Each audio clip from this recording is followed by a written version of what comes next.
Hi, I'm Kevin Lanning. I'm a professor of psychology and data science here at the Wilkes Honors College. For those of you who haven't met me, haven't had me in class, I wanted to provide this brief video introduction to my research, and in particular to the kind of research that students would be engaged in if they were working in my lab. Now, so psychology and data science, they seem, to some of you, they may seem kind of far away from each other, but the psychology that I do is fairly quantitative. And it's also fairly broad. I do work in political psychology, in psychology and economics, in psychology and geography as well. And probably the best label for my own scholarship is computational social science. And we will be hosting, incidentally, a summer institute in computational social science here at the Jupiter campus just after the spring term ends. That will be in June, and you should hear about that. And we will be opening up a few seats in that program to very strong undergrads as well as grad students and faculty. In any event, this computational social science that I'm describing is really, it has these two aspects. One, it's concerned with the social sciences, and two, it's concerned with quantitative approaches. Now, if you haven't had any courses in data science, in uh, in uh, computer science, in advanced statistics, you may be reluctant to get involved in my kind of work. And I'd encourage you to look me up on Google Scholar, scholar.google.com, to kind of get a sense of that. Now, that said, that's my research.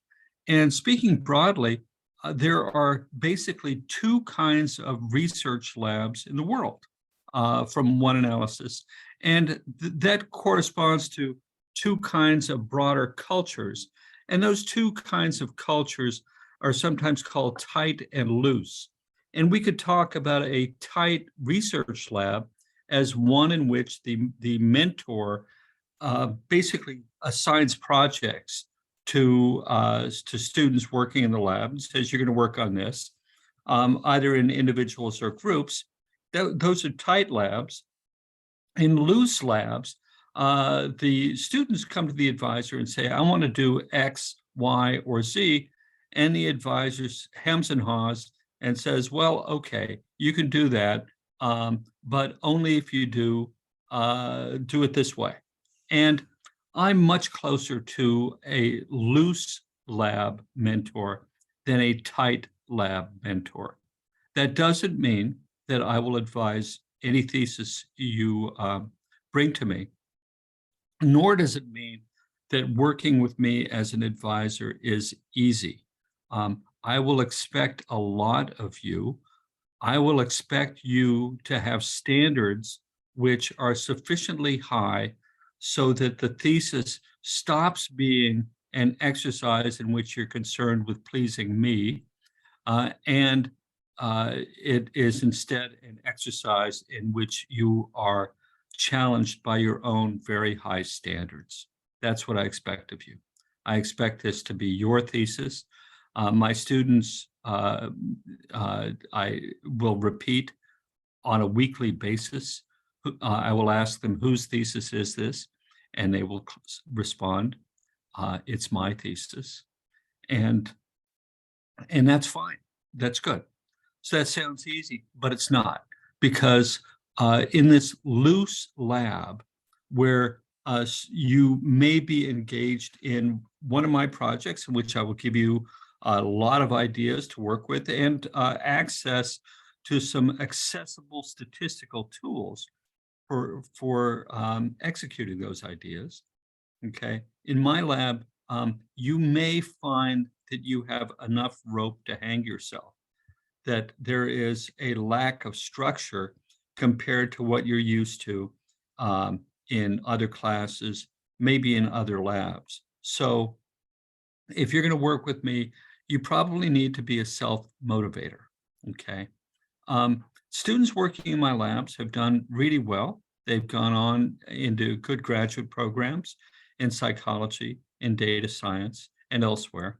And they've written good theses, and those theses, the library site for connecting the thesis is not what it used to be.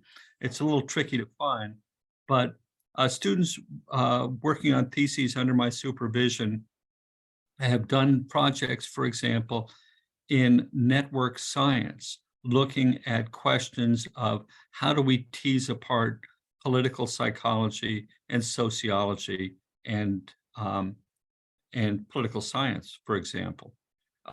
They have done theses looking at psychology and geography, including a line of several projects, line of several studies in which we're looking at the personality characteristics associated with regions of the United States of America. Um, you'd be working, you will not, under my supervision, typically start a new data collection thesis. You will be working probably with data that we find online. And there are a couple of reasons for that. One is these large online data sets allow you to address questions more robustly and powerfully, and you can do good science.